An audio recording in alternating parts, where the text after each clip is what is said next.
إن الحمد لله نحمده ونستعينه ونستغفره ونعوذ بالله من شرور أنفسنا وسيئات أعمالنا من يهده الله فلا مضل له ومن يضلل فلا هادي له أشهد أن لا إله إلا الله وحده لا شريك له وأشهد أن محمدا عبده ورسوله قال الله تعالى في كتابه الكريم يا أيها الذين آمنوا اتقوا الله حق تقاته ولا تموتن إلا وأنتم مسلمون يا أيها الناس اتقوا ربكم الذي خلقكم من نفس واحدة وخلق منها زوجها وبث منهما رجالا كثيرا ونساء واتقوا الله الذي تساءلون به والأرحام إن الله كان عليكم رقيبا يا أيها الذين آمنوا اتقوا الله وقولوا قولا سديدا يصلح لكم أعمالكم ويغفر لكم ذنوبكم ومن يطع الله ورسوله فقد فاز فوزا عظيما أما بعد فإن أصدق الحديث كتاب الله وخير الهدي هدي نبينا محمد صلى الله عليه وسلم وشر الأمور محدثاتها فإن كل محدثة بدعة وكل بدعة ضلالة وكل ضلالة في النار معاشر المسلمين والمسلمات rahimani wa rahimakumullah. Alhamdulillah, pada kesempatan yang mulia ini kita dimudahkan oleh Allah untuk kita bisa bersama-sama bertafakuh fiddin, kita bersama-sama mendekatkan diri kepada Allah melalui kita belajar ilmu agama Allah Subhanahu wa taala.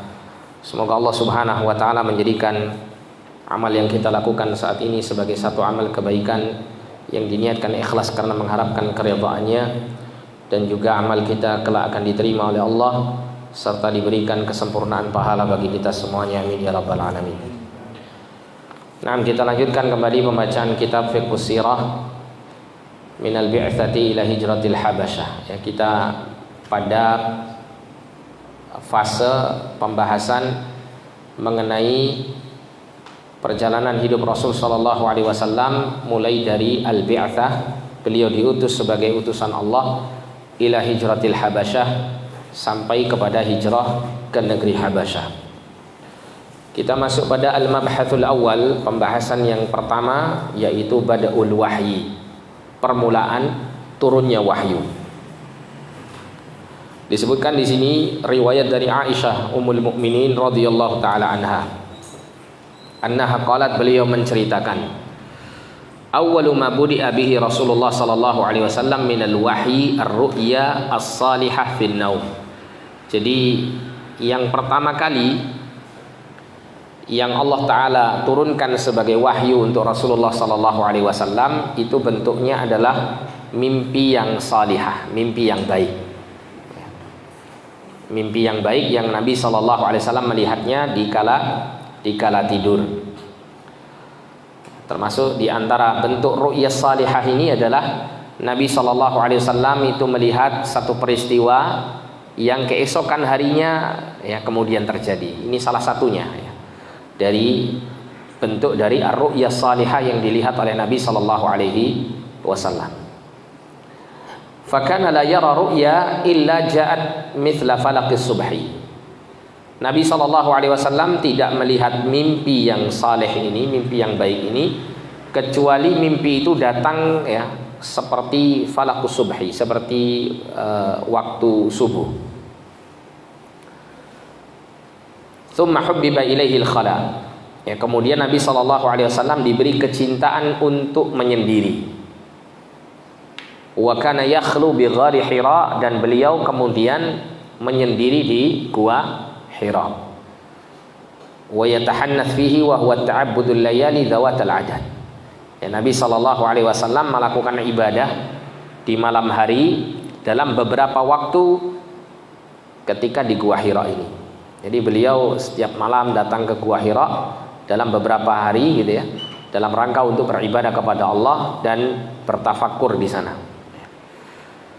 Qabla an yanzi'a ala ahli wa yatazawwad lidzalik. Jadi sebelum Nabi sallallahu alaihi wasallam benar-benar meninggalkan keluarganya dan membawa bekal untuk ya tinggal di gua Hira dalam beberapa waktu. Ya, kebiasaan Rasul yang beliau lakukan ya adalah beliau datang ke Gua Hira ya di beberapa malam, tapi beliau kemudian kembali pulang ke rumah. Thumma yarji'u ila Khadijah radhiyallahu anha fayatazawwad limithliha. Ya, kemudian beliau pun kembali pulang ke Khadijah radhiyallahu anha. Maka kemudian Nabi sallallahu alaihi wasallam ya meminta bekal atau mengambil bekal, kemudian datang ke Gua Hira untuk tinggal beberapa hari di Gua Hira ini. Hatta ja'ahul haq wa huwa fi ghari Hira, sampai datang kepada Nabi sallallahu alaihi wasallam al-haq, maksudnya adalah wahyu, di Gua Hira ini. Faja'ahul malak, maka datanglah kepada Nabi sallallahu alaihi wasallam seorang malaikat, yaitu Jibril alaihissalam. Faqala, kemudian malaikat Jibril mengatakan, Iqra, bacalah. Qala, maka Nabi mengatakan, ma ana biqari, saya nggak bisa baca. Ya, Nabi sallallahu alaihi wasallam ini seorang yang ummi, tidak bisa membaca dan tidak bisa menulis. Fa akhadhani faghattani hatta balagha minni al-juhda. Maka malaikat ini mengambilku dan memelukku ya sampai ya sekuat tenaga aku tidak bisa melepaskan pelukan tersebut ya, sampai terasa sesak dada Nabi sallallahu alaihi wasallam. Tsumma arsalani, kemudian malaikat ini melepaskan aku. Faqala, kemudian malaikat ini berkata, Iqra, bacalah. Qultu, aku mengatakan, ma ana biqari. Nabi mengatakan, saya tidak bisa membaca. Fa akhadhani faghattani tsaniyah hatta balagha minil jahd. Maka ya untuk kedua kalinya malaikat ini kemudian memeluk Nabi sallallahu alaihi wasallam dengan sekuat tenaga ya, dalam kondisi Nabi ya merasakan sesak yang luar biasa. Kemudian malaikat ini melepaskan Nabi kembali. Maka kemudian malaikat ini mengatakan, Iqra, untuk yang kedua kalinya, untuk yang ketiga kalinya. Iqra, bacalah. Maka aku mengatakan, ma ana biqari. Maka kemudian ya malaikat ini kemudian mengulangi ya apa yang dilakukannya yang untuk ketiga kalinya. Malaikat ini memeluk Nabi sallallahu alaihi wasallam dengan kuat, kemudian melepaskannya. Faqala, maka malaikat ini mengatakan, Iqra bismi rabbikal ladzi khalaqal insana min 'alaq, Iqra wa rabbukal akram alladzi 'allama bil qalam 'allamal insana ma lam ya'lam. Jadi malaikat Jibril alaihissalam ya membacakan firman Allah Subhanahu wa taala surat Al-'Alaq ayat 1 sampai ayat 5, dan ini merupakan bagian daripada Al-Qur'anul Karim yang turun pertama kali kepada Nabi Shallallahu Alaihi Wasallam ya, dan pada saat turunnya ya rangkaian ayat ini ya, menandakan bahwa Nabi Shallallahu Alaihi Wasallam diangkat menjadi seorang nabi. Ya. Adapun firman Allah Subhanahu Wa Taala ya setelahnya turun, yaitu ya ayyuhal muzammil qumil laila illa qalilan nisfahu aw minqus minhu qalila, ya ayyuhal muddatsir qum fa'anzir wa rabbaka fakabbir wa thiyabaka fatahhir, dan seterusnya itu ya. Surat Al-Muddatsir itu adalah ayat-ayat Allah Subhanahu wa taala yang Allah turunkan sebagai tanda bahwa Nabi sallallahu alaihi wasallam diangkat sebagai seorang rasul. Ya. Karena di situ ada perintah Allah Subhanahu wa taala, qum fa'anzir, bangkit dan berikan peringatan ya, kepada keluargamu, dan seterusnya. Adapun untuk surat Al-Alaq ini ya, kalau kita baca semua surat tersebut, maka ayat 1 sampai 5 ini adalah seperti yang disebutkan di sini. Sedangkan ayat setelahnya itu membicarakan tentang tokoh Quraisy ya, musyrik Quraisy yang bernama Abu Jahal. Yang mana bagian dari sisa surat Al-Alaq setelah ayat 1 sampai 5 ini Allah turunkan di beberapa waktu setelah diturunkannya bagian pertama dari surah Al-Alaq ini. Allah mengatakan, Iqra bismi rabbikal ladzi khalaq, bacalah dengan nama Tuhanmu yang telah menciptakan. Khalaqal insana min 'alaq, yang telah menciptakan manusia dari 'alaq. 'Alaq itu dari segumpal darah yang melekat pada dinding rahim. Iqra wa rabbukal akram, bacalah ya, wa rabbukal akram, dan Tuhanmu yang maha mulia. alladzi 'allama bil qalam, yang telah mengajarkan manusia dengan pena. 'Allamal insana ma lam ya'lam, yang mengajarkan manusia apa yang tidak dia ketahui. Nah, kemudian diceritakan di sini, faraja'a biha Rasulullah sallallahu alaihi wasallam yarjifu fuadahu. Maka Rasulullah sallallahu alaihi wasallam kemudian pulang menuju kepada istrinya Khadijah dalam keadaan gemetar hati beliau. Ya, karena telah menghadapi satu peristiwa yang dahsyat. Maka Rasul sallallahu alaihi wasallam sebagai seorang manusia, ya tentu sifat kemanusiaannya sangat melekat pada diri beliau. Ada perasaan-perasaan takut, khawatir dan semacamnya. Fadakhala ala Khadijah binti Khuwailid radhiyallahu anha faqala. Maka beliau menemui Khadijah binti Khuwailid radhiyallahu anha sembari mengatakan, zambiluni zambiluni. Tolong selimuti aku, selimuti aku. Fazammaluhu hatta dhaba anhu raw. Maka kemudian Khadijah menyelimuti Nabi sallallahu alaihi wasallam sampai hilang rasa takut beliau sallallahu alaihi wasallam. Anda perhatikan di sini bagaimana Khadijah radhiyallahu anha melihat suaminya dalam keadaan ketakutan, pulang minta diselimuti. Tidak banyak tanya Khadijah ini, langsung menyelimuti suaminya yang tercinta. Tidak ada keinginan Khadijah untuk bertanya ada apa suami, ada apa Anda.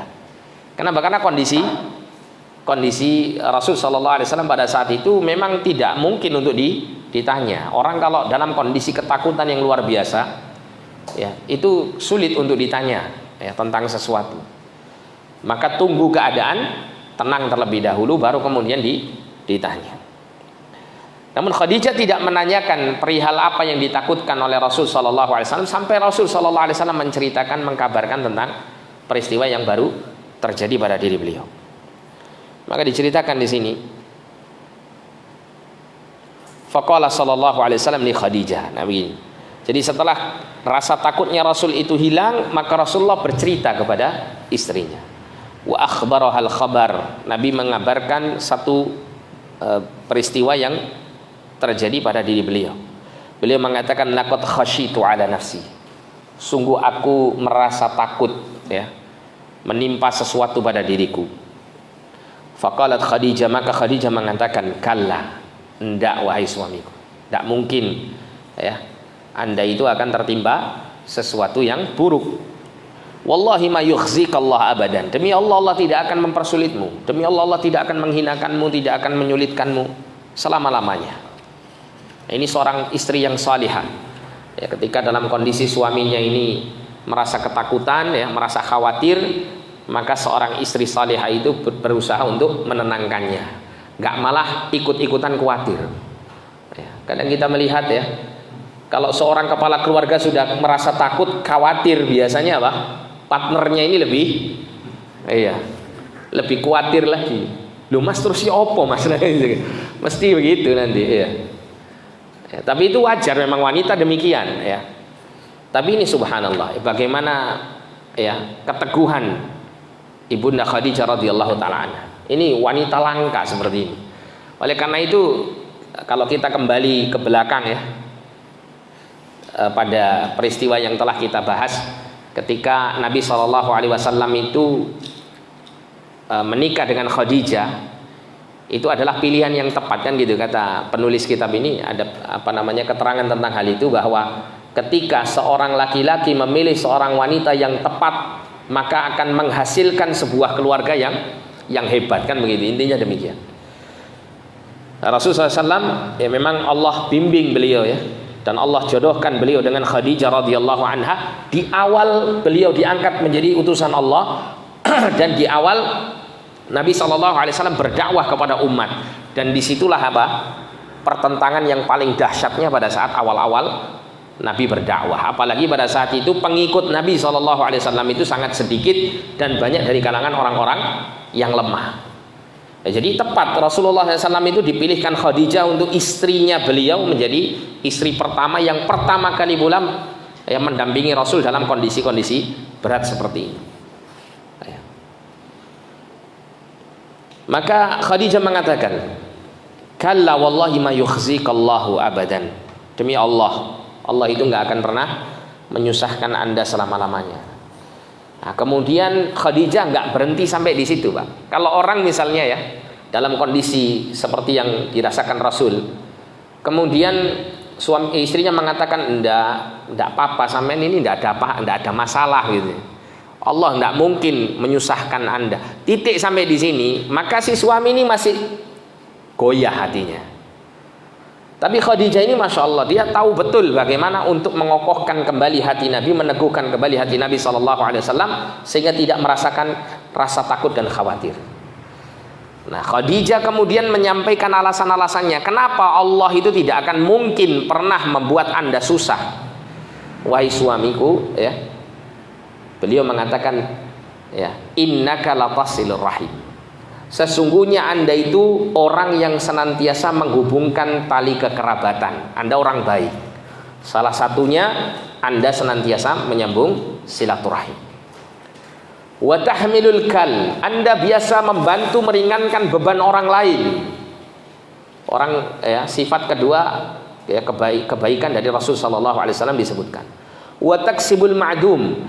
Anda senantiasa memberi sesuatu kepada orang-orang yang tidak punya, orang-orang yang fakir, yang miskin. Wa taqrid dhaif, Anda biasa memuliakan tamu. Wa tu'inu ala nawaibil haq, dan Anda senantiasa menolong orang-orang yang ya ditimpa musibah. Disebutkan kebaikan-kebaikan Nabi. Nah, dari semua kebaikan yang dilakukan Nabi sallallahu alaihi wasallam dan biasa dilakukan Nabi sallallahu alaihi wasallam dalam kehidupannya, tidak mungkin Anda seorang yang baik itu kemudian disia-siakan, disusahkan oleh Allah SWT. Mesti ada kebaikan. Nah, gitu. Itu akan membuat apa? Kokoh hati Nabi SAW. Langsung dalam hati ya, secara manusiawi langsung iya saya setiap hari selalu berusaha untuk berbuat baik. Tidak mungkin Allah kemudian apa? Menyusahkan saya ya, sedangkan saya senantiasa berusaha untuk menggapai keridhaannya. Nah, begitu, Pak. Dan ini pelajaran berharga bagi kita. Ya, ketika kita mendapati ya, satu keadaan di mana kita ini mungkin diberikan ujian kesusahan oleh Allah Subhanahu wa taala, maka coba kita cross check diri kita ini. Kalau kita sudah berusaha untuk banyak melakukan kebaikan, banyak mengejar ridha Allah Subhanahu wa taala melalui amal-amal saleh kita, maka jangan muncul prasangka buruk kita kepada Allah dengan turunnya musibah itu. Kita berusaha untuk menghadirkan husnudzan, baik sangka kepada Allah. Bisa jadi musibah atau peristiwa yang saya hadapi saat ini adalah sebuah kebaikan di baliknya. Ada satu kebaikan yang mungkin tidak saya rasakan sekarang. Saya mungkin merasakan pahitnya sekarang, tapi manisnya nanti akan saya rasakan ya beberapa waktu ke depan nanti. Dan itu lebih manis daripada rasa sakit yang seharusnya saya tahan sebentar saat ini. Ini pelajaran yang sangat berharga. Fantalaqat bihi Khadijah radhiyallahu anha hatta atat bihi Waraqah bin Naufal bin Asad bin Abdul Uzza. Maka kemudian Khadijah ya, radhiyallahu anha pergi menuju kepada sepupunya yang bernama Waraqah bin Naufal bin Asad bin Abdul Uzza. Jadi Waraqah bin Naufal ini sudah tua pada saat itu. Disebutkan di sini ibnu ammi Khadijah, putra dari pamannya Khadijah. Berarti apa? Sepupu ya, sepupunya Khadijah radhiyallahu anha. Wa kana imra'an tanassara fil jahiliyah. Jadi Waraqah bin Naufal ini seorang Nasrani di masa jahiliyah. Anda perhatikan bagaimana seorang istri yang cerdas ketika menghadapi suaminya dalam kondisi kesulitan, ditenangkan hatinya, diteguhkan hatinya. Setelah itu si istri ini nggak tinggal diam. Dia berusaha untuk mencari solusi, nah gitu. Solusi untuk apa yang dihadapi oleh suaminya ini. Karena suaminya dalam kondisi seperti ini tidak mungkin untuk diajak berpikir mencari solusi bersama-sama. Karena kondisi masih belum memungkinkan, kan gitu. Maka Khadijah radhiyallahu anha tahu ini permasalahan bukan permasalahan biasa. Ada permasalahan-permasalahan yang tidak biasa seperti ini. Maka saya harus mencari orang yang alim, yang ngerti tentang permasalahan demikian. Khadijah langsung cari orang yang tepat untuk memberikan solusi. Khadijah datang kepada sepupunya Waraqah bin Naufal yang memiliki ilmu pada saat itu ya, sampai diceritakan di sini wa kana yaktubul kitab al-Ibrani. Dia ini mencatat ya kitab yang berbahasa Ibrani. Bahasa Ibrani ini bahasa yang digunakan oleh Bani Israel ya di masa dahulu. Fayaktubu minal Injili bil Ibraniyah masyaallah an yaktub.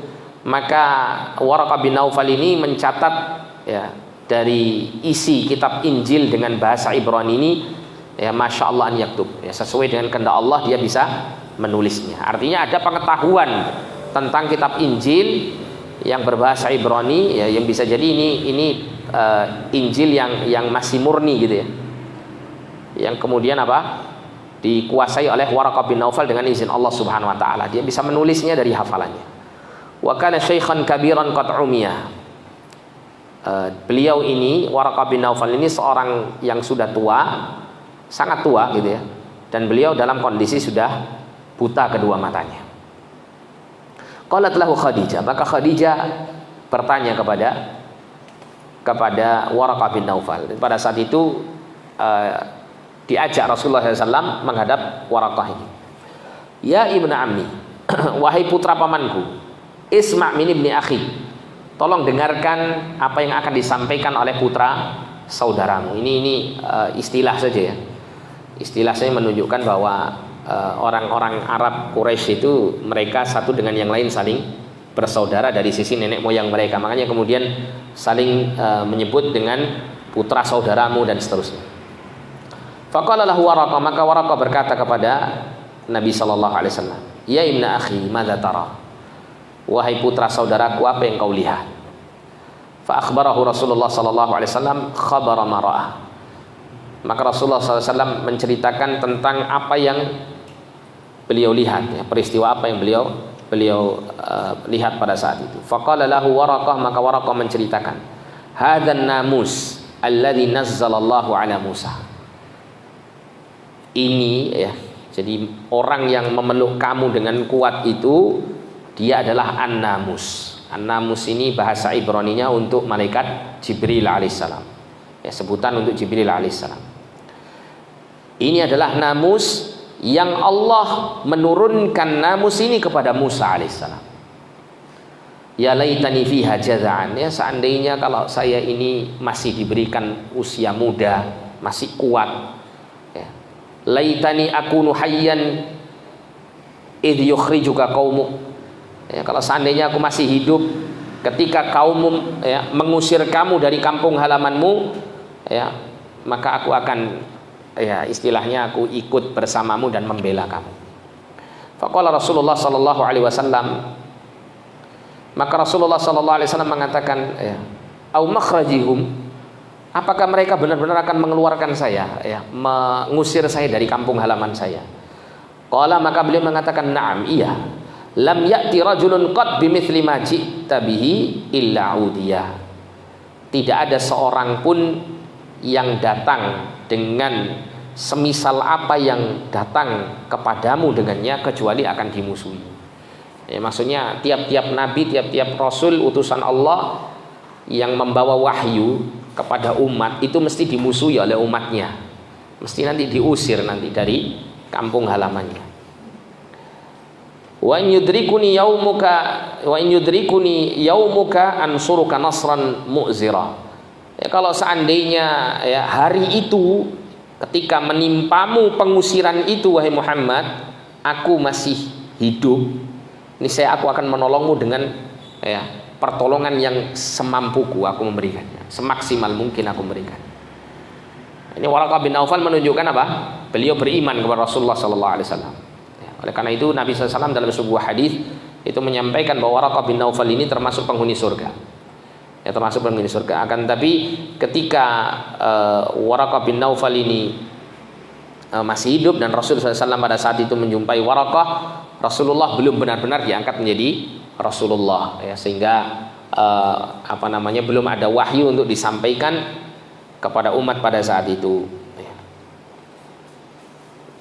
Summa ya, kemudian diceritakan di sini Waraqah tidak beberapa lama meninggal dunia ya, wa fataral wahyu, dan kemudian wahyu itu pun terhenti beberapa saat. Ini dikisahkan dalam Sahih Al-Bukhari. Kemudian disampaikan di sini dari Alqamah bin Qais, beliau mengatakan inna awwala ma yu'tal anbiya'u fil manam hatta tahda'u qulubuhum thumma yanzilul wahyi. Jadi awal mula yang datang kepada para nabi dari wahyu itu di dalam, yaitu mimpi dalam tidurnya, sampai hati mereka menjadi tenang, kemudian diturunkan wahyu. Ya, jadi ada tahapan gitu ya, ada tahapan. Para nabi dan para rasul itu ketika mendapat wahyu tidak tiba-tiba langsung wahyu itu turun, tapi ada tahapan-tahapan yang membuat hati itu terlatih untuk menghadapi hal yang seperti ini. Ya. Contoh Rasulullah SAW ini ya, beliau dalam beberapa waktu itu mendapati wahyu berupa apa? Ar-ru'yas salihah, mimpi yang indah, mimpi yang baik, ya. Mimpi-mimpi yang baik. Nah, dalam mimpi-mimpi yang baik ini ya, selang beberapa waktu setelahnya baru kemudian turun seorang malaikat Jibril alaihissalam untuk menyampaikan ya, wahyu pertama kepada Nabi SAW. Dalam kondisi seperti ini Nabi SAW sangat ketakutan. Ya. Lah apalagi kalau seandainya tidak diberikan muqaddimah, tidak diberikan pengantar dulu, pendahuluannya dulu nggak ada, tiba-tiba langsung datang Jibril, ya, langsung memberikan apa, wahyu kepada Nabi SAW. Ya, tentu sangat berat sekali bagi Rasulullah SAW untuk menerima hal yang seperti ini. Tapi diberikan dulu muqaddimah, adanya tahapan-tahapan dengan adanya mimpi-mimpi yang baik. Sehingga di situ mulai apa namanya, kekuatan mental istilah gitu ya, terbangun di situ, terbangun. Nah, disebutkan di sini berkenaan dengan tarikhul bi'tsah an-nabawiyah. Jadi berkenaan dengan tarikhnya ya, berapa atau di saat kapan diutusnya Nabi Shallallahu Alaihi Wasallam sebagai seorang nabi, ya, di tanggal berapa, di bulan apa ya, di tahun berapa Nabi Shallallahu Alaihi Wasallam itu diangkat menjadi Nabi Shallallahu Alaihi Wasallam. Dikatakan di sini sebelum kita membicarakan tentang faidah-faidah dari hadis tentang kisah Badu'ul Wahyi, dari permulaan wahyu, maka kita sampaikan di sini berkenaan dengan waktu diangkatnya beliau Shallallahu Alaihi Wasallam sebagai seorang nabi. Ada dua poin di sini disebutkan. Poin pertama adalah dari Abu Qatadah bahwasanya Rasulullah Shallallahu Alaihi Wasallam pernah ditanya tentang puasa Yaumul Itsnain, puasa hari Senin. Maka Nabi Shallallahu Alaihi Wasallam mengatakan, "Dzalika yaumun wulidtu fihi." Hari Senin itu adalah hari di mana aku dilahirkan padanya. Wa yaumun unzila alayya fihi, dan hari di mana diturunkan wahyu pertama kali kepadaku. Ini hadis sahih Muslim ya, yang menunjukkan bahwasanya dimulainya wahyu ya, pertama turun kepada Nabi Shallallahu Alaihi Wasallam itu harinya adalah hari Senin. Nabi sudah menyampaikannya. Nah, sehingga tidak ada perselisihan di sini mengenai kapan harinya. Kemudian yang kedua, amma tahdidus syahri faqad ikhtalafa fihi. Adapun untuk menentukan bulan apa diturunkannya wahyu pertama ini, maka para ulama berselisih di dalamnya. Imam Ibnu Qayyim rahimahullah mengatakan, wa ikhtalafa fi syahril mab'ats. Berselisih di dalam penentuan bulan diutusnya Nabi sallallahu alaihi wasallam ya. Ada yang mengatakan yaitu di tanggal 8 Rabiul Awal pada tahun 41 dari tahun gajah. 41 dari tahun gajah. Terhitung dari lahirnya Nabi sallallahu alaihi wasallam, maksudnya demikian. Ya, karena kan pada saat Nabi sallallahu alaihi wasallam itu menerima wahyu kan belum ditentukan apa? Bulan Hijriyah kan begitu ya. Bulan Hijriyah itu kapan penentuannya, Pak? Ketika awal bulan Hijriyah, awal tahun Hijriyah itu mulai kapan? Kapan? Hendak ditentukan ya, itu mulai kapan ngitungnya? 1 Hijriyah, tahun pertama Hijriyah itu mulai kapan? Iya, mulai Nabi hijrah ya dari kota Makkah ke kota Madinah. Namanya Hijriyah itu disandarkan kepada hijrah gitu ya. Min hijratin Nabi. Nah, sedangkan di sini untuk kaitannya dengan diutusnya Nabi SAW sebagai seorang Nabi, maka tentu belum ditentukan ya tahun hijriyahnya. Maka dihitung di sini mulai dari tahun gajah. Itu 41 di tahun gajah. Hadza qaulul aktsarin. Ini adalah pendapat kebanyakan para sejarawan. Wakil ada juga yang mengatakan balkana dzalika fi Ramadan, yaitu di bulan Ramadan. Wahtajja haula'i biqauli ta'ala syahrul Ramadan alladzi unzila fihi al-Qur'an. Dan sebagian ulama yang menetapkan bahwasanya Nabi itu diutus di bulan Ramadan itu adalah berdasarkan firman Allah Subhanahu wa taala dalam surah Al-Baqarah ayat 185. Allah mengatakan syahrul Ramadan alladzi unzila fihi al-Qur'an. Bulan Ramadan adalah bulan yang diturunkan di dalamnya Al-Qur'an. Mereka mengatakan awwalu ma akramahu Allah taala bi nubuwwatihi anzala alaihi al-Qur'an. Ya. Jadi pertama kali Allah memuliakan beliau sallallahu alaihi wasallam dengan kenabian adalah di mana Allah Subhanahu wa taala menurunkan Al-Qur'an kepada beliau. Itu surat Al-Alaq 1 sampai 5 tadi. Nah, maka maksud mereka adalah sebagaimana yang Allah sampaikan bahwa bulan Ramadan itulah bulan di mana Allah pertama kali menurunkan Al-Qur'an. Kemudian Al-Baihaqi menyatakan anna muddatar ru'ya kanat sitatu asyhur. Bahwasanya waktu terjadinya ru'yatus salihah, Nabi melihat mimpi yang baik itu selama 6 bulan. Wa ala hadza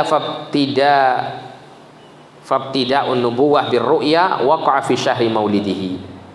Jadi dari sinilah ya permulaan kenabian dengan mimpi yang baik itu terjadi mulai dari bulan di mana beliau dilahirkan, yaitu Rabiul Awal. Wa huwa syahrul Rabiul Awal ba'da ikmalihi 40 sanah. Yaitu di bulan Rabiul Awal setelah Allah menyempurnakan beliau menjadi usia 40 tahun. Kemudian wa wahyul yaqadzah fi Ramadan, baru diberikan wahyu kepada Nabi sallallahu alaihi wasallam dalam kondisi terjaga, bukan dalam kondisi bermimpi, itu pada saat bulan Ramadan, yaitu pada saat Allah memerintahkan Jibril untuk menyampaikan firman Allah Subhanahu wa taala Iqra bismi rabbikal ladzi khalaq dan seterusnya. Ini adalah pendapat Al-Baihaqi ya, yang menunjukkan bahwa ada sebagian ulama itu yang menjelaskan pertengahan gitu ya, mengambil jalan pertengahan ya.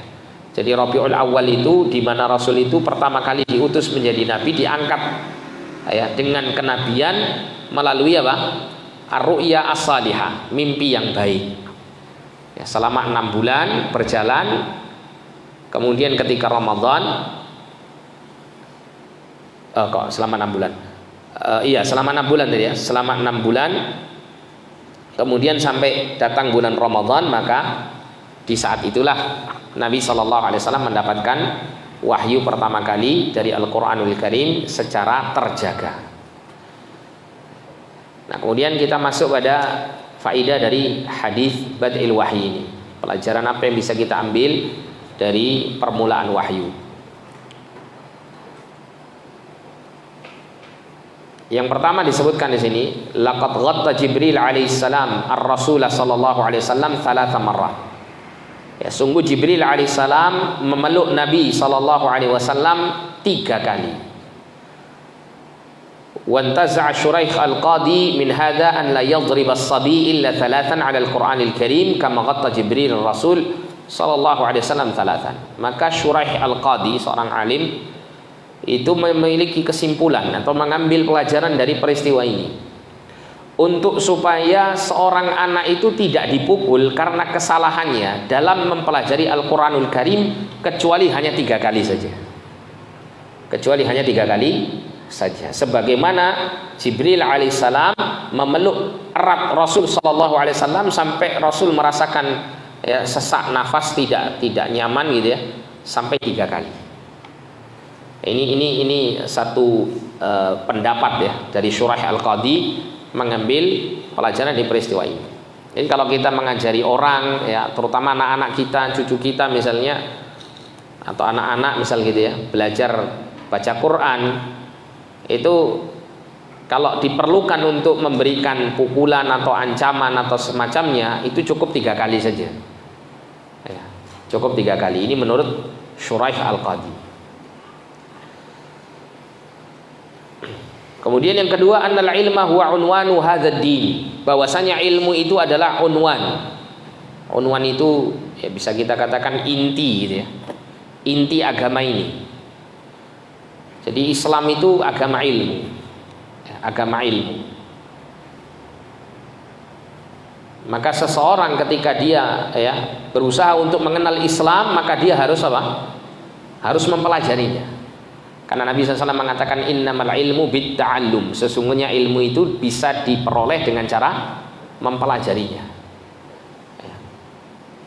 Jadi kita lihat kebanyakan orang yang tersesat, orang-orang yang tersesat terhadap agama ini, itu kebanyakannya adalah mereka-mereka yang tidak menggunakan telinga, mata, dan hatinya untuk benar-benar mereka jadikan potensi terbaik dalam belajar, mempelajari agama Islam. Mereka jauh dari pengajaran ilmu agama.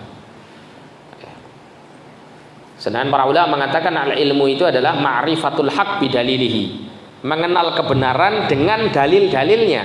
Ya. Oleh karena itu sebagian ulama mengatakan ilmu itu adalah qala Allah wa qala Rasul. Ya. Ilmu itu adalah perkataan Allah, firman Allah Al-Quran, dan perkataan Rasulullah SAW, yaitu as-sunnah an-nabawiyah. Ya, sumber ilmu itu. Ya, ada juga yang menambahkan wa qala sahabah, dan perkataan para sahabat. Maksudnya apa? Para sahabat lah yang paling kenal, paling paham terhadap Al-Quran dan as-sunnah, sehingga pendapat dan penjelasan mereka tentangnya itu tentu merupakan sumber ilmu bagi orang-orang setelahnya. Nah, kalau seseorang tidak mengakses 3 hal ini gitu ya, dalam mempelajari agama, maka tidak akan pernah sampai kepada kebenaran. Tidak akan pernah bisa memahami agama ini dengan pemahaman yang utuh, pemahaman yang benar. Faqad istaftahal wahyu bi kalimatin iqra. Maka wahyu pertama kali dibuka oleh Allah Subhanahu wa taala dengan kalimat iqra, bacalah. Sehingga di sini kata Syekh, fal muslimu idzan matalibu bil qiraati wal ittila. Jadi seorang muslim itu ya dituntut untuk suka baca dan apa? Belajar. Nah, ini muskilah kita di sini, Pak. Ya, problematika kita sekarang itu di sini. Kalau menurut data yang pernah saya baca ya di beberapa tahun yang lalu,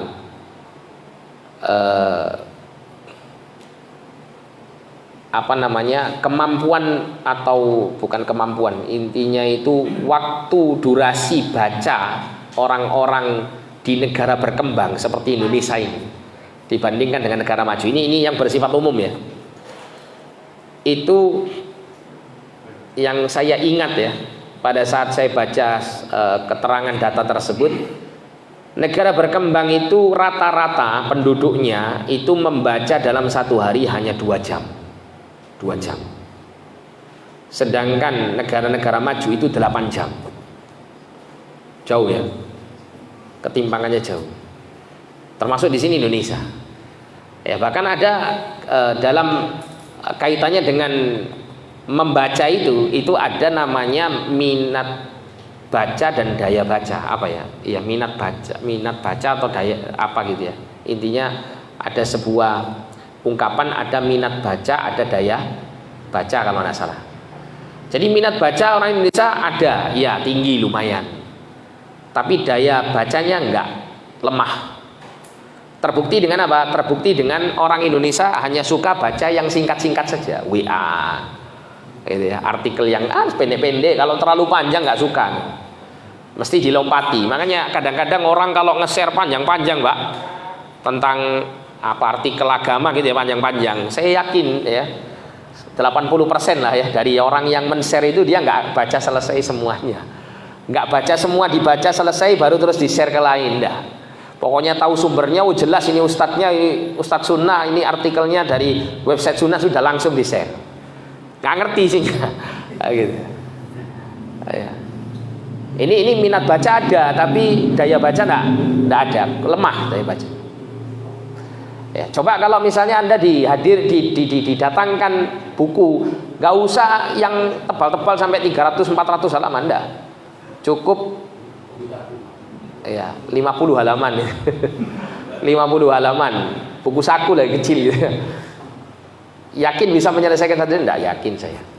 Ya, paling yang dicari, yang diperlukan saja dibaca daftar isinya. Oh iki lho ya, sing tak butuh no iki ya, dilihat halaman 50. Sak lembar tok selesai. Jadi daya bacanya lemah. Padahal apa agama kita? Agama membaca. Allah pertama kali perintahkan kita untuk membaca dalam wahyu pertama yang Allah turunkan kepada Nabi.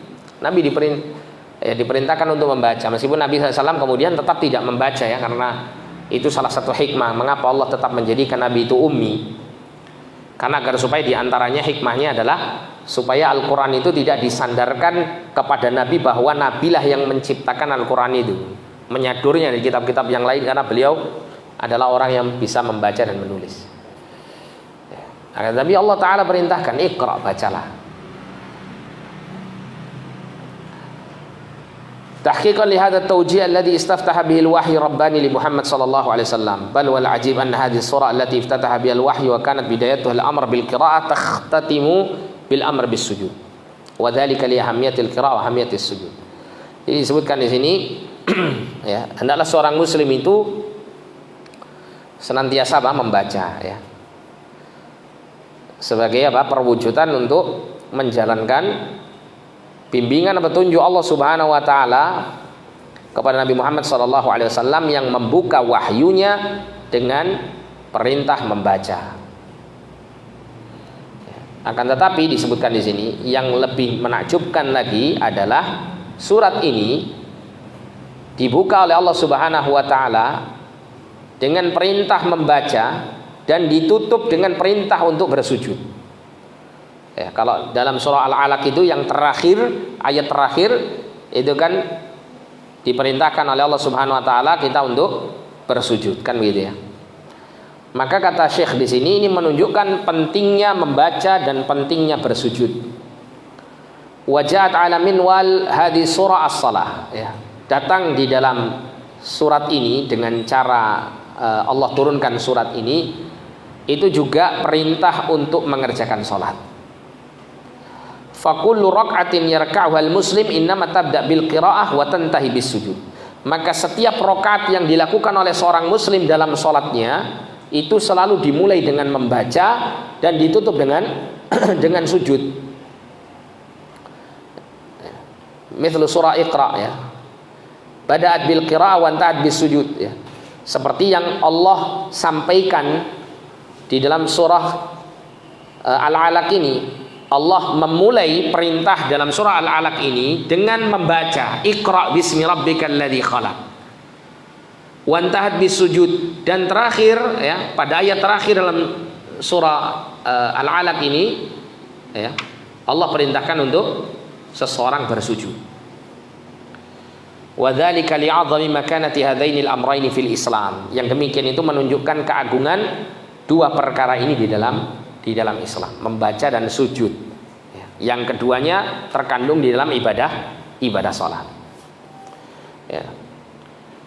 Kemudian dikatakan di sini Imam Ibnu Qayyim rahimahullah mengatakan wa asyrafu af'aliha ay as-salah as-sujud.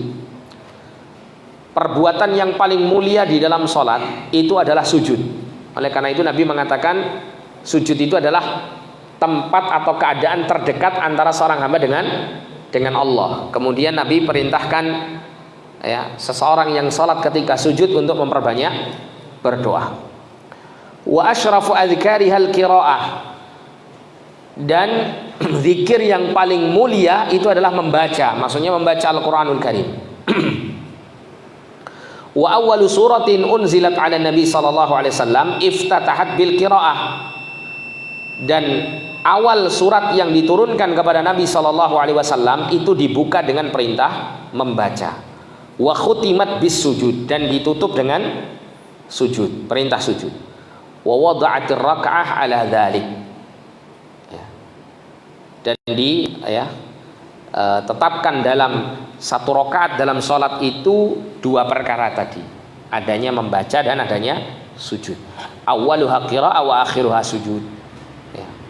Awal dari sholat itu adalah dengan membaca dan akhirnya adalah dengan sujud dalam satu rakaatnya, kan begitu. Nah, ini menurut Imam Ibnu Qayyim berkenaan dengan hal ini. Ini Isa ya. Silakan adzan dulu. Nanti kita lanjutkan sedikit ya. Nah, kita lanjutkan untuk faedah yang ketiga. Syekh Hafizahullah mengatakan, indama bada al-wahyu bil hathi 'ala al-qira'ati wa ibrazi makanatil qalam wa lam yakun ar-rasul sallallahu alaihi wasallam qari'an wala katiban bil qalam. Dalla dzalika 'ala anna al-Qur'an laysa min 'indi Muhammad sallallahu alaihi wasallam. Ya, ketika ya wahyu itu dimulai dengan perintah untuk membaca dan menggambarkan tentang kedudukan al-qalam, kedudukan pena. Dalam surah Al-Alaq ayat 1 sampai 5 itu kan Allah mengatakan allamal Allah mengatakan Iqra wa rabbukal akram alladzi 'allama bil qalam. Dialah Allah yang mengajarkan manusia bil qalam dengan pena. Kita tahu bahwasanya seseorang itu dalam proses dia belajar itu mesti tidak lepas dari pena. Ya, bahkan para ulama menjelaskan ya, pena itu bisa mengikat ilmu. Ya, qayyidul ilma bil kitabah. Ikatlah ilmu itu dengan mencatatnya. Bahkan Al-Imam Asy-Syafi'i rahimahullah menyampaikan seperti itu. Ya, Imam Asy-Syafi'i itu punya hafalan yang sangat kuat. Akan tetapi ketika beliau tidak mendapati ya, beliau memiliki pena, maka beliau menggunakan isyarat tangannya seakan-akan beliau menulis di atas sebuah kertas, padahal beliau berisyarat dengan telapak tangannya dan jarinya untuk menulis sesuatu yang didengar dari gurunya. Begini. Karena Imam Syafi'i pada saat itu ya ketika masih nyantri ya dengan Imam Malik, beliau ini tidak memiliki harta yang cukup ya, bahkan beliau itu sering mencari sesuatu yang tidak digunakan, entah tulang belulang atau semacam, untuk menulis ilmu yang beliau hafal. Tetap orang yang memiliki kekuatan hafalan yang tinggi tetap butuh untuk menulis. Sampai beliau kalau nggak ada sesuatu yang bisa beliau gunakan untuk menulis, beliau tetap berisyarat seakan-akan beliau menulis sambil untuk dihafal ya. Sambil dihafal pada saat itu. Beliau sampai mengatakan ya, al-ilmu saydun wal kitabatu qayyiduhu. Ilmu itu adalah binatang buruan dan mencatat itu adalah tali untuk mengikatnya. Qayyid suyudaka bil hibalil wathiqah. Ikatlah hewan buruanmu dengan tali yang sangat kuat. Wa minal hamaqati ya, an yasida ghazalatan. Termasuk dari orang yang dungu, kata beliau ini ya, bukan kata saya, yaitu orang yang dia itu berburu ghazala ya, berburu sebuah kijang, kemudian ya wayatruka dan kemudian dia meninggalkannya, membiarkannya dalam keadaan tidak terikat, akhirnya lepas buruannya. Nah, gitu. Maksudnya di sini seseorang menuntut ilmu itu seharusnya tidak lepas dengan alat tulisnya. Ya, ketika dia mendapatkan ilmu dia catat. Ada faidah yang dia perlukan dia catat. Karena dengan proses mencatat itu akan memudahkan dia untuk menghafal. Kalau seandainya dia lupa, maka akan ada sesuatu yang dia bisa untuk mengingatnya kembali, itu catatannya. Sehingga buruannya berupa ilmu itu tidak lepas, tidak hilang. Beda dengan orang yang jiping. Apa jiping, Pak? Ngajinya pakai kuping saja, kan gitu ya, tanpa pakai nyatet. Ini mohon maaf ya, kalau tersindir salah sendiri. Ya. Kalau tidak mencatat, apa ada yang nyantol ada, tapi bertahannya tidak lama, sehari 2 hari selesai. Tapi yang nyatat ketika dia lupa dia bisa kembali membaca catatan. Ya. Jadi bil qalam ya, bagaimana kedudukan pena ini ya, Allah Subhanahu wa taala jadikan dia sarana untuk mengajarkan manusia tentang satu ilmu. 'Allamal insana ma lam ya'lam. Allah mengajarkan manusia itu satu ilmu yang tidak dia ketahui sebelumnya. Kita lanjutkan di sini ya. Jadi ketika Allah Subhanahu wa taala membuka wahyunya dengan perintah membaca dan menampakkan kedudukan pena, sedangkan Nabi SAW pada saat itu bukan orang yang bisa membaca dan menulis dengan pena, maka ini menunjukkan bahwasanya Al-Qur'an itu bukan dari sisi Nabi SAW. Kenapa?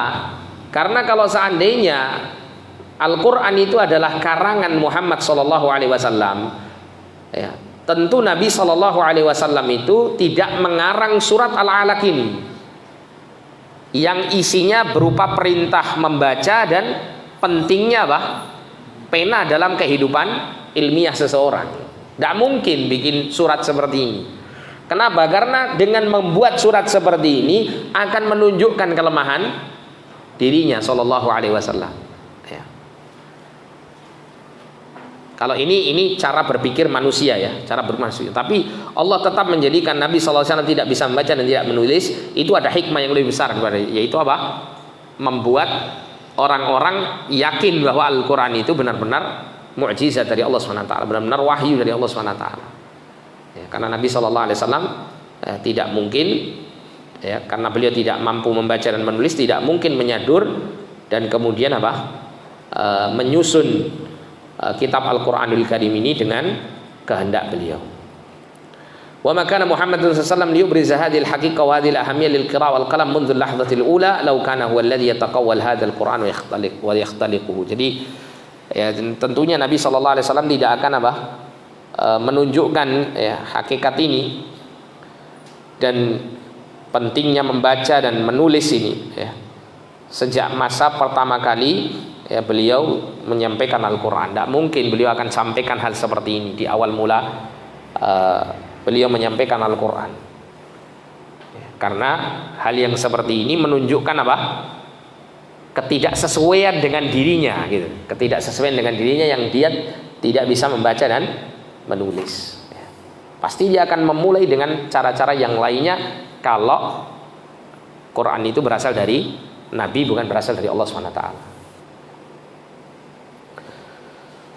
Kemudian yang keempat, yang terakhir ya, insyaallah yang kelima dan seterusnya kita akan baca pada pertemuan yang akan datang. Rabtul qiraati bismillah yuhi bi ahammiyati irtibatil ilmi bil iman wa anna al ilma al haq yad'u lil iman. Jadi Allah Subhanahu wa taala mengikat perintah membaca itu dengan nama Allah. Iqra bismi rabbikal ladzi khalaq. Bacalah dengan nama Tuhanmu yang menciptakan. Maka di sini mengandung ya pelajaran apa? Yaitu pentingnya irtibatul ilmi bil iman. Diikatnya ilmu itu dengan iman. Keterikatan hubungan antara ilmu itu dengan iman. Bahwasanya ilmu yang hak itu mesti akan mengajak pemiliknya untuk semakin menambah imannya. Oleh karena itu Syekh Muhammad bin Abdul Wahhab rahimahullah, beliau ketika memulai kitab Al-Usulus Tsalatsah beliau mengatakan i'lam rahimakallah annahu yajibu alaina ta'allumu arba'i masail. Ketahuilah semoga Allah Subhanahu wa taala merahmati Anda bahwasanya Allah telah mewajibkan atas kita untuk mempelajari 4 perkara. Ya, beliau kemudian mengatakan yang pertama adalah al-ilmu, yaitu belajar ilmu agama. Wa huwa ma'rifatullah wa ma'rifatu nabiyhi wa ma'rifatu dinil Islam bil adillah. Yaitu ilmu mengenal Allah, mengenal nabinya dan mengenal Islam beserta dalil-dalilnya. Kemudian yang kedua wal amalu bihi, mengamalkannya. Yang ketiga wad da'watu ilaihi, dan berdakwah kepadanya. Dan yang keempat wasabru 'alal adzafi, dan bersabar dalam jalan ilmu, baik mempelajarinya, mengamalkannya maupun mendakwahkannya. Setelah beliau menyampaikan 4 poin ini, beliau kemudian berdalil dengan firman Allah surat Al-Asr. Allah mengatakan wal 'asri innal insana lafi khusrin illa alladziina aamanu wa 'amilus shalihaati wa tawassaw bil haqq wa tawassaw bis sabr. Ya, dalil yang menunjukkan 4 poin ini Allah sebutkan pada ayat yang ketiganya, kecuali orang-orang yang beriman dan beramal saleh dan saling nasihat menasihati di atas kebenaran dan saling nasihat menasihati untuk menetapi kesabaran. Ya. Jadi 4 poin yang disebutkan Allah dalam surah Al-Asr itu, Allah tidak menyebutkan ilmu pada poin pertama, tapi Allah menyebutkan iman. Maka kata para ulama, keimanan seseorang itu tidak akan muncul kecuali pasti dia memiliki ilmu tentang Allah Subhanahu wa taala, ilmu yang membuat dia beriman. Oleh karena itu Syekh Muhammad bin Abdul Wahhab menjadikan poin iman ini sebagai dalil untuk ilmu. Sehingga selayaknya seseorang yang menuntut ilmu agama itu seharusnya semakin bertambah apa? Bertambah imannya. Dan Allah mengatakan dalam surah Al-Mujadilah, Allah mengatakan yarfa'illahu alladhina amanu walladzina utul ilma darajat. Allah senantiasa mengangkat derajat orang-orang yang beriman di antara kalian dan orang-orang yang berikan ilmu dengan beberapa derajat. Jadi iman dan ilmu itu disebutkan secara berbarengan untuk mengangkat derajat seseorang di sisi Allah Subhanahu wa taala, ilmu dan iman. Maka ini menunjukkan ada keterkaitan antara ilmu itu dengan iman. Tapi wallahu a'lam bishawab. Insyaallah poin berikutnya kita akan lanjutkan pada pertemuan yang akan datang. Biiznillah taala kita cukupkan sampai di sini. Jazakumullahu khairan wa barakallahu fikum. Kita tutup dengan doa kafaratul majlis. Subhanakallahumma wa bihamdika asyhadu an la ilaha illa anta astaghfiruka wa atubu ilaik. Wa sallallahu ala nabiyyina Muhammadin wa ala alihi wa sahbihi wasallam. Wa akhiru da'wana alhamdulillahi rabbil alamin wa rafa minkum. Assalamu alaikum warahmatullahi wabarakatuh.